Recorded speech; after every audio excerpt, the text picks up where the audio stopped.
할렐루야.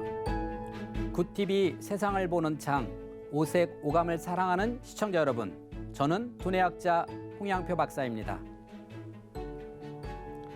우리 좋으신 하나님께서 제 강의를 시청하시는 모든 분들께 큰 은혜 주시기를 기도합니다. 오늘은 선호도에 대해서 이야기를 하겠습니다. 뇌 선호도, 조금 생소한 단어죠. 선호, 무엇을 좋아하느냐라고 하는 것이 선천적으로 타고난 기질도 있고 후천적으로 만들어지는 기질도 있습니다. 이 선호도를 검사하는 것을 우리가 BGA라고 하는데, 이 BGA는 뇌 선호도 검사 도구인데요.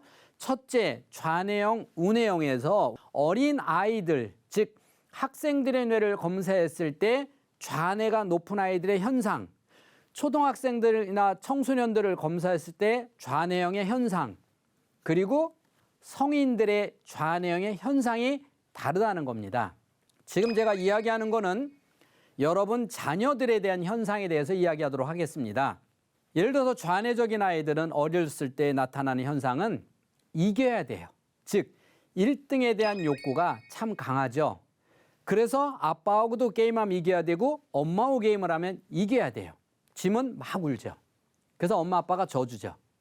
그런데 여기서 놀라운 사실은 여러분 뇌는요, 좌우뇌를 같이 쓰는 것이 아니라 뇌는 개폐 형식이라는 사실이에요.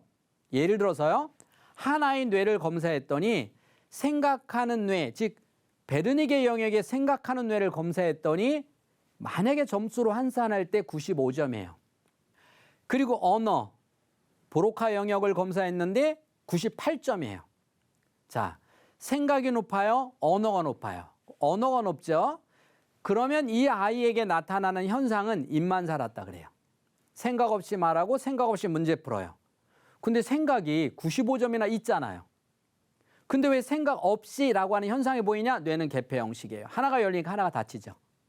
자, 그러면 좌뇌형 아이는 1등을 하려고 노력을 한다 이거예요. 그래서 아빠하고도 이겨야 되고 엄마하고도 이겨야 되는데 엄마 아빠가 져주면 지가 정말 잘해서 엄마 아빠를 이겼다고 착각을 합니다. 그러면 친구들은 져줄까요? 안 져줄까요? 안 져주죠. 그러면 얘는 머릿속에서 고지식하잖아요. 융통성이 없잖아요. 고집이 세잖아요. 그래서 이 생각을 합니다. 내가 아빠도 이겼는데 왜 얘를 못 이겼을까? 다시 한번 해봐. 이렇게 해요. 그러니까 스트레스가 많죠. 예를 들어서요, 여러분 좌뇌형인 아이가 스트레스가 많은데요, 생각해 보세요. 100명 중에 한 50등 한 아이가 있고 100명 중에 10등 한 아이가 있다고 치자고요. 100명 중에 10등 한 아이가 좌뇌형 인간이다 그러면 얘는 항상 어떤 생각하냐? 나보다 잘한 9명을 어떻게 따라잡을 건가? 그래서 따라잡을 수도 있지만 그게 안 될 때는 좌절하고 실망하고 스트레스를 엄청 받죠. 근데 100명 중에 50등 한 우뇌형 인간이 있다고 가정을 해볼게요. 얘는 항상 와, 나보다 못하는 애가 49명이나 있어. 너무나 해피하죠.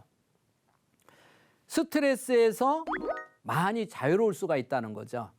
그런데 좌우뇌가 맞으면 어떤 애가 되냐? 이렇게 욕심도 있지만 눈치도 있다는 거예요.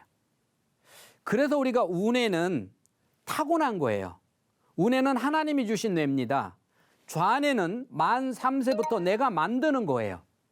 그래서 좌뇌가 우뇌보다 앞서면 안 된다는 거예요. 저희 아버님은요, 지금 이런 삶을 살았다 이렇게 얘기하면 그 당시 그러지만 저는 이제 중간 세대, 저희 아버님, 저희 아이들 세대를 바라보면서 가장 큰 변화가 어떤 세대냐? 여러분 흔히 말해서 저희 부모님 세대와 지금 아이들 세대 가장 큰 변화는 교육이 달라졌다는 거죠. 많은 교육에 의해서 좌뇌형 인간으로 달라졌다는 거예요. 그러면 어떤 일이 벌어지냐?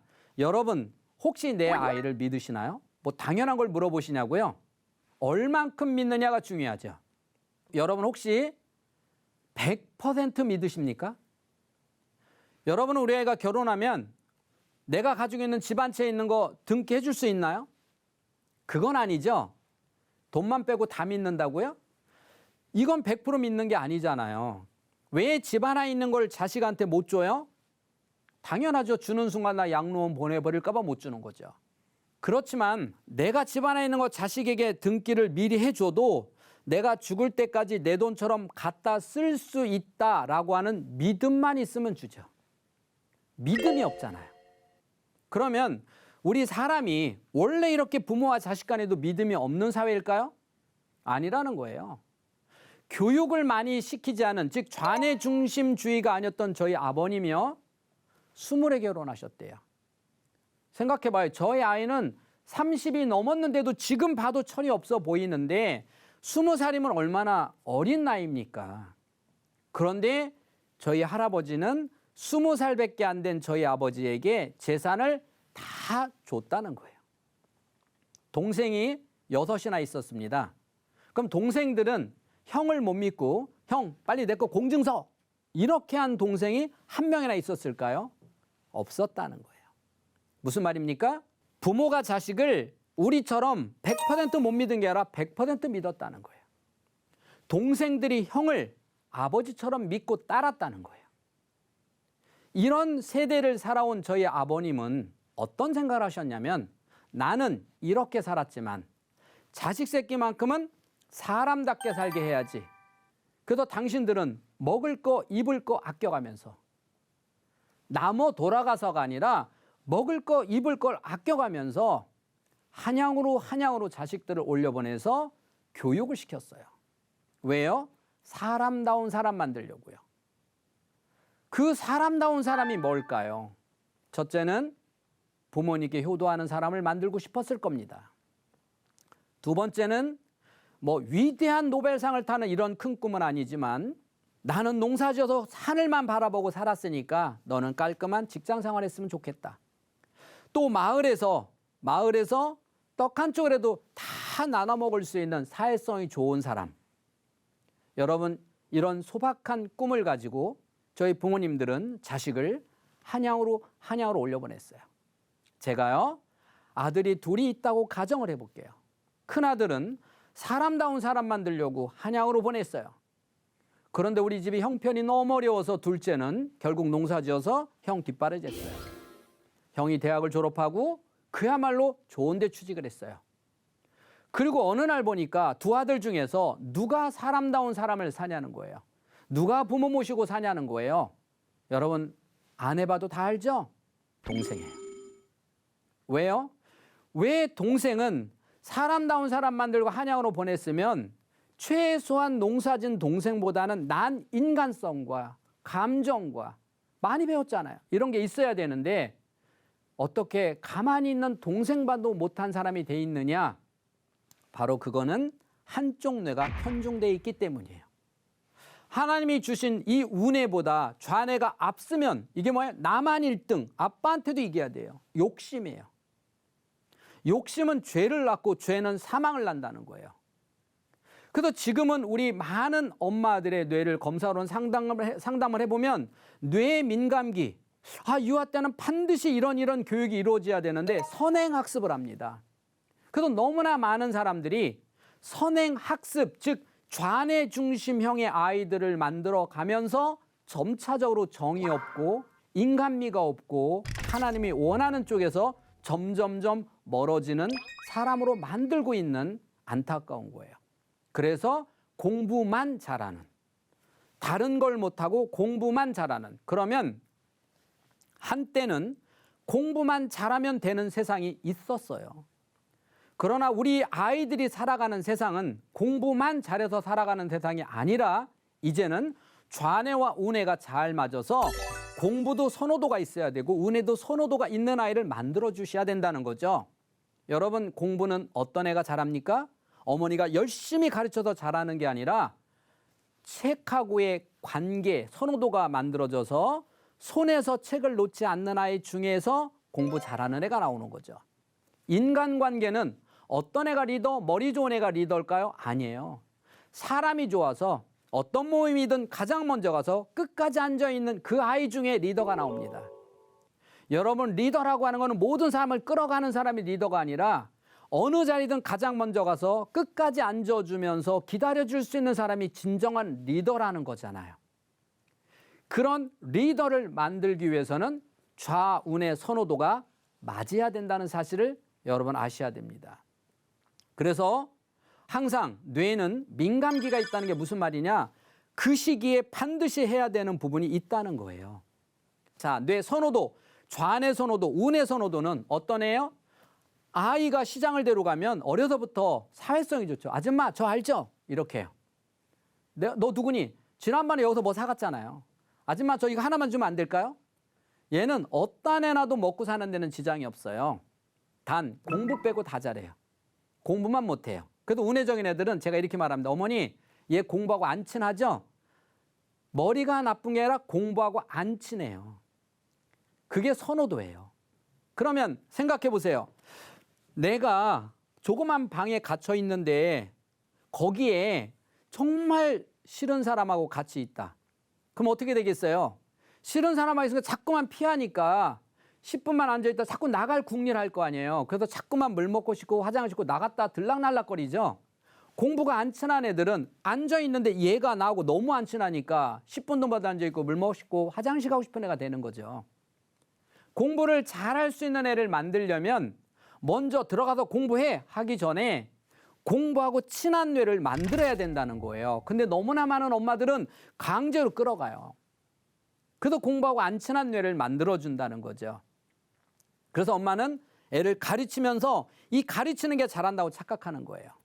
그러면 어떻게 해야 아이가 공부하고 친한 아이가 만들어질지 우선 선호도를 보겠습니다. 우선 선호도는 크게 좌뇌형 인간, 우뇌형 인간이 있어서 이렇게 우뇌적인 애들은 좌뇌하고 안 친해서 즉 공부하고 안 친하고 책하고 안 친하다 보니까 책을 깊이 파고들을까요? 대충 읽을까요?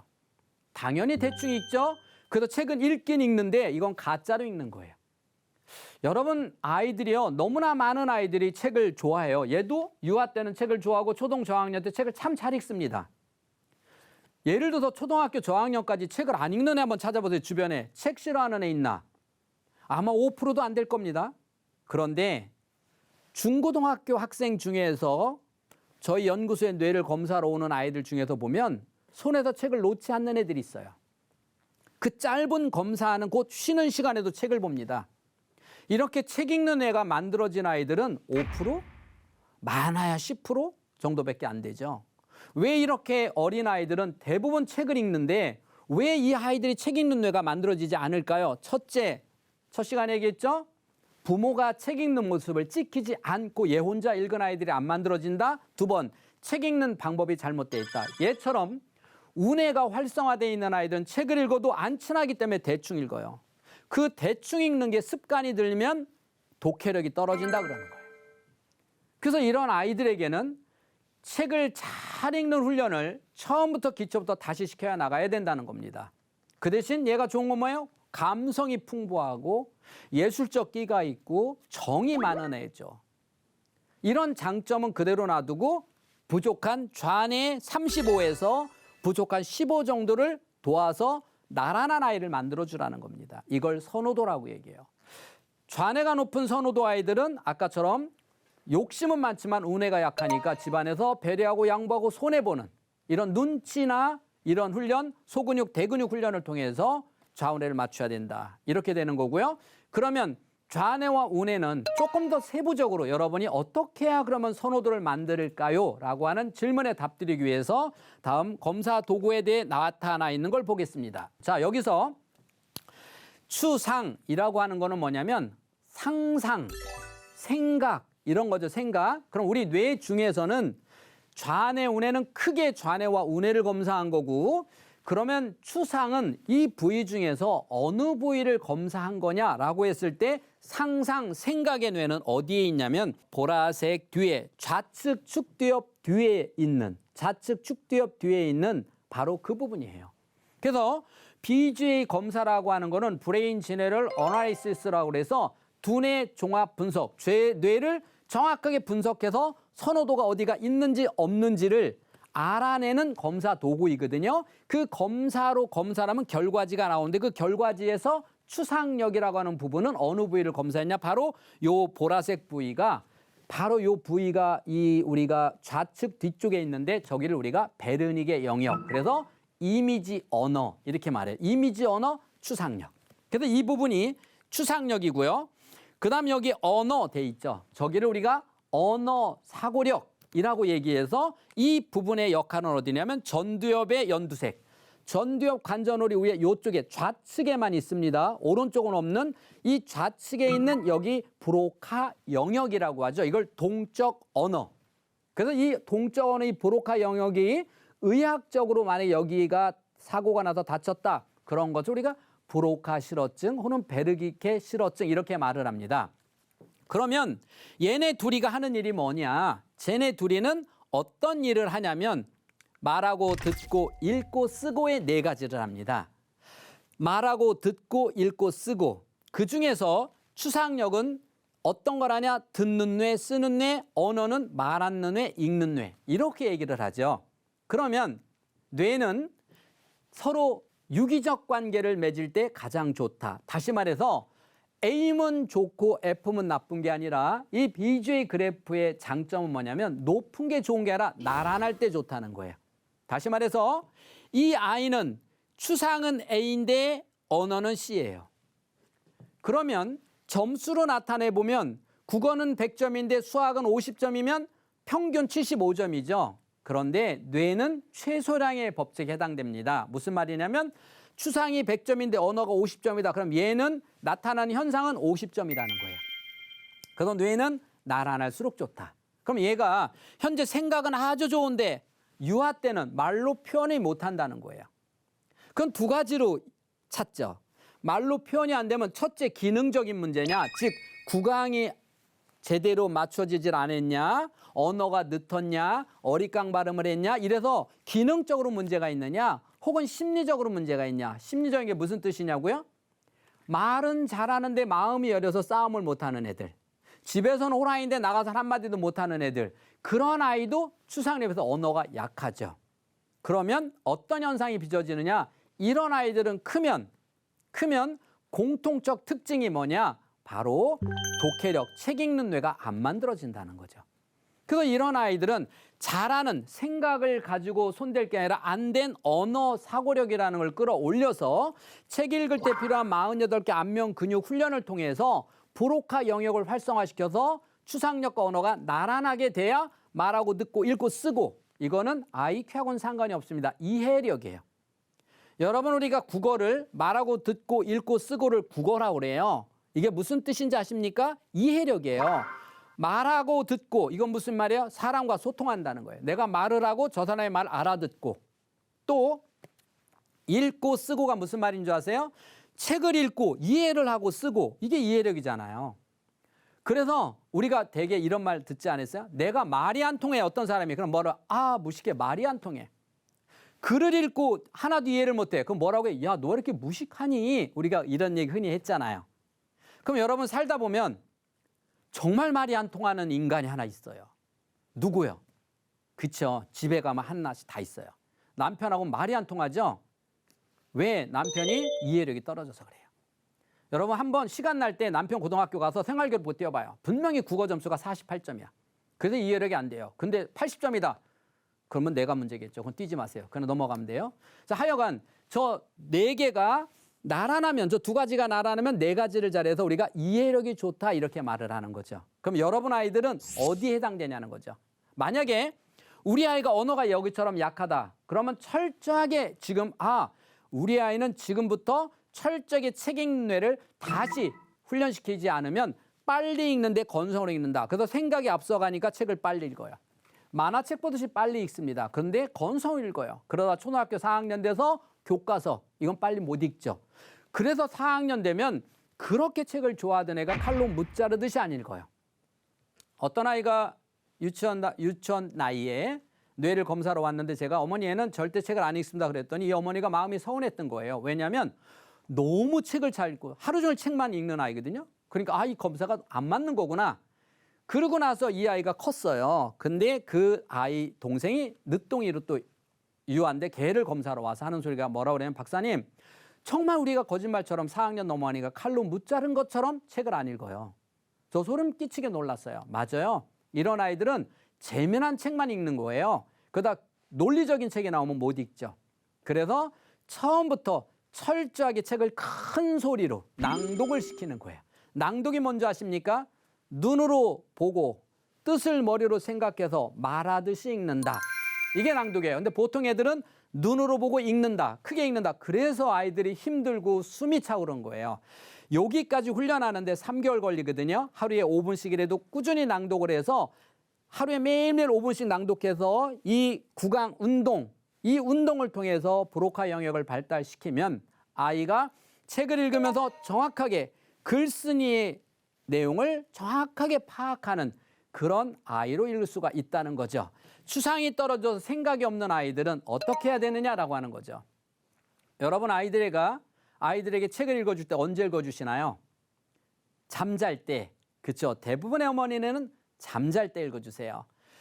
그렇게 끔찍한 습관을 길들여주면 안 되죠. 그래서 아이들이 학교 와서 선생님이 책만 읽으면 전부 자잖아요. 그럼 어떻게 읽어줘요? 책 읽어줄 때는요. 잠자리에 들 때도 중요하지만 더 중요한 거는 평상시에 엄마가 책 읽어줄게 똑바로 앉아. 한번 해보셨어요? 아이를 똑바로 앉혀놓고 책을 읽어줘 보셨어요? 한번 해보세요. 7살짜리가 1학년짜리가 2학년짜리가 엄마가 책 읽어줄게 똑바로 앉아. 그리고 읽어줬더니 엄마가 재미난 동화책을 읽어주는데도 불구하고 10분도 못 앉아있고 몸을 비비고 와요. 얘가 학교 가면 재미없는 칠판 수업을 1시간 동안 들을 수 있다라고 생각하십니까? 그래서 많은 아이들은 엄마 공부하러 가라고 학교 갔는데 학교만 가면 지우개에다 구멍 파고 앉아있고 다리 떨고 손 떨고 앉아있다 온다 이런 거죠. 여러분 아이들을 간단하게 우리 아이가 학교에서 정말 중학교 갔을 때 선생님 말씀을 초롱초롱 뜨고 보라인지 엎드려 있으라인지는 한번 테스트 해보세요. 3학년이든 4학년이든 1학년이든 7살이든 한번 앞자리에 앉혀놓고 책을 읽어줘 보면 이 아이 듣는 뇌가 어느 정도인지 알 수 있죠. 듣는 뇌가 있습니다. 책을 읽는 뇌가 따로 있습니다. 듣는 뇌가 없으면 학교 가서 선생님 말씀을 듣긴 듣는데 선호도가 없으니까 엎드려 있고 딴짓하죠. 읽는 뇌가 없으면 책을 읽으면서 생각이 딴 데 가니까 만화책처럼 읽으려고 그러고 결국 책 읽는 건 포기하죠. 결국 우리 뇌 중에서는 듣는 뇌와 말하는 뇌를 같이 올려야 된다라고 하는 겁니다. 여러분 여기서 추상력이라고 하는 거는 똑바로 앉혀놓고 읽어주라고 그랬죠? 더 중요한 거는 아이가 무슨 말을 할 때 경청하는 모습을 찍혀야 돼요. 무슨 말이냐고요? 여러분 드라마 재미난 거 막 보고 있는데 애가 엄마 불러요. 어릴 때. 엄마 지금 듣고 있으니까 말해. 듣고 있으니까 말해. 아니면 저리 가. 좀 이따 말해. 이렇게 얘기하면 아이가 나중에 장난감 가지고 노는데 엄마가 누구야? 부르면 엄마 듣고 있으니까 말하세요. 어머니가 아이가 설거지하다가 애가 엄마 부르면 손을 놓고 아이를 봐주고 왜 우리 아가? 봐줬나요? 재미난 드라마가 우리 아이보다 소중하진 않잖아요. 뇌가 열린 걸 놓치면 안 돼요. 여러분 뇌는요 하루에 몇 번 안 열립니다. 그때 뇌가 발달되는 거예요. 여러분 뇌가 열리게 하기 위해서 유아교육에서는 영역별 놀이, 재미나게 해서 뇌를 열어주라는 뜻입니다. 재미있게 해서 뇌가 열려야 돼요. 그러면 여러분 아이들 데리고 가서 보세요. 박물관을 갔어요. 박물관 가서 엄마가 보니까 옛날에 내하고 공감되는 게 너무 많아. 그래서 비싸도 애를 데려가서 야 이거 봐라요. 엄마 할 때 이거 하고 놀았고 민속박물관을 가서 땀을 뻘뻘 흘리면서 그 비싼 돈을 내고 2시간을 보여줬어요. 그리고 집에 왔어요. 그리고 아이가 다 2시간 돌고 나서 집에 와서 너 오늘 가장 감명 깊었던 거 그려라 그랬더니 솜사탕 하나 그려놓은 거예요.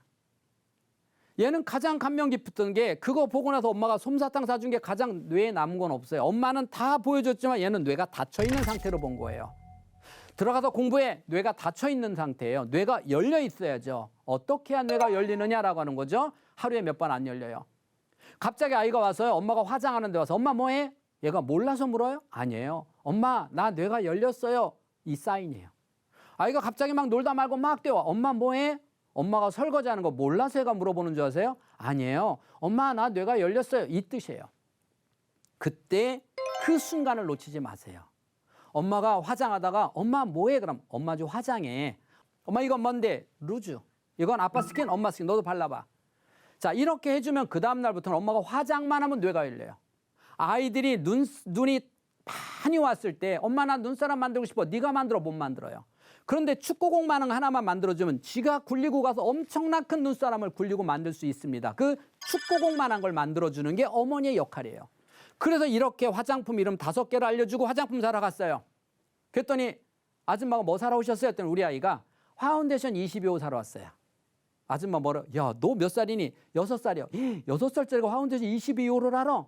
그러니까 좀 이따, 아줌마 이거 마스카라 맞죠? 와, 너 진짜 영재 아니니? 어느 날 보면 화장품 이름을, 공룡 이름을, 로봇 이름을 엄마보다 더 많이 알아요. 그런데 이게 뭉쳐지지 않은 아이들은 싫어하죠. 화장품 가게 들어갔어요. 엄마 계속 잡아 끌어요. 엄마 빨리 가자, 빨리 가자. 잡아 끌어요. 여러분, 아이가 뇌가 열리는 기회를 놓치면 안 돼요. 그래서 정확하게 뇌가 열리도록.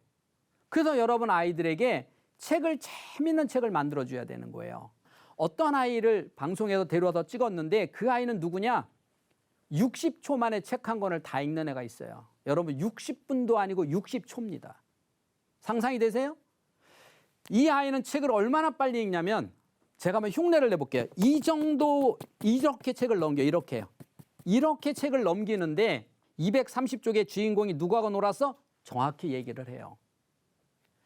인간의 뇌는 이만큼 무한합니다. 그 아이는 60초 만에 두꺼운 제 책을 다 읽도록 타고난 게 아니라 후천적으로 만들어졌다는 얘기예요. 선호도를 만들면 이렇게까지 대단한 아이로 스스로 간 겁니다. 이 아이를 엄마가 책 읽어, 책 읽어, 책 읽어 해서 여기까지 간 아이가 아니라는 사실 여러분 아셔야 돼요. 여러분, 선호도 첫 번째, 우리 아이는 과연 책 읽는 선호도를 만들어주고 있는지, 책을 읽게 하고 있는지, 책 읽는 방법은 제대로 돼 있는지 잘못돼 있는지, 또 하나 듣는 뇌에 대한 선호도를 얼만큼 만들어 놨는지 한번 점검해 보세요. 우리 아이의 이해력이 바로 나올 것입니다. 하나님의 말씀으로 세상을 이해하고 바라보는 마음의 창이 여러분 안에 열리기를 소망하며 이 시간 마치겠습니다. 감사합니다.